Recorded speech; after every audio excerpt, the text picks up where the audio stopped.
Hello बच्चों, let's read the given question. Cork is formed from A. Cork cambium, phloem, B. Vascular cambium, C. phloem, D. xylem. So हमें ये पूछा गया है कि cork किस लेयर से फॉर्म होता है. इसके लिए हमको स्टडी करना है की कॉन्सेप्ट को.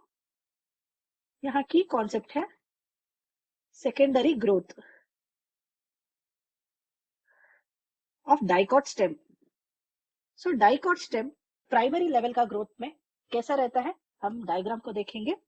ये है एपिडर्मिस, आउटर एपिडर्मिस.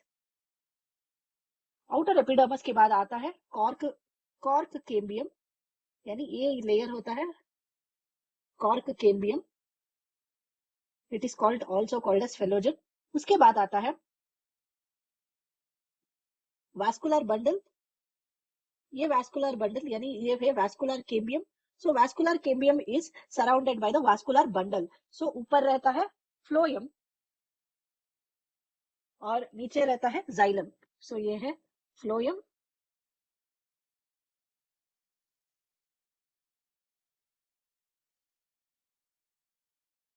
ये फ्लोएम और जाइलम है वास्कुलर टिश्यूज. सो नीचे रहता है xylem.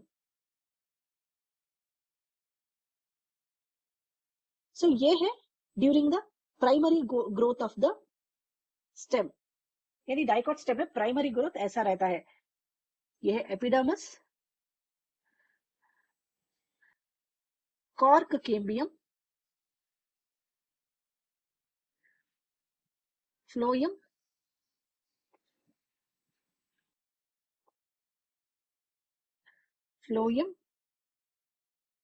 Xylem and vascular cambium.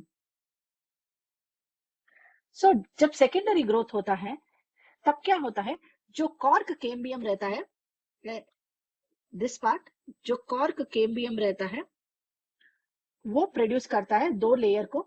यहाँ when you see the cork cambium, this is the cork cambium, it is also called as phellogen. So phellogen जो होता है वो प्रोड्यूस करता है आउटर साइड बार्क, यानी इसको कहते हैं कॉर्क, और इनर साइड प्रोड्यूस करता है another layer, it is called as phloderm. So cork is also known as phloem. सो जो कॉर्क केम्बियम होता है यानी फेलोजन होता है वो आउटसाइड प्रोड्यूस करता है कॉर्क यानी फेलम, और इनसाइड प्रोड्यूस करता है फेलोडर्म इन सेकेंडरी ग्रोथ. सो जब हम ऑप्शंस को देखेंगे, here the cork cambium, cork is produced by the a cork cambium phellogen, यानी वास्कुलर केम्बियम सेकेंडरी ग्रोथ में प्रोड्यूस करता है secondary phloem and secondary xylem. ये कोई कॉर्क नहीं प्रोड्यूस करता है. So here the right option is A, cork cambium.